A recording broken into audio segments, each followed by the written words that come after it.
station. Paparating na sa Aquana Station.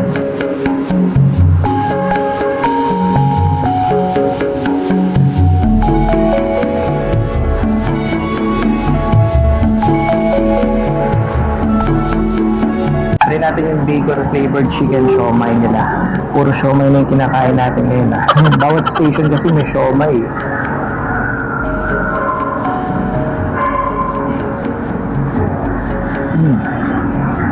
Okay.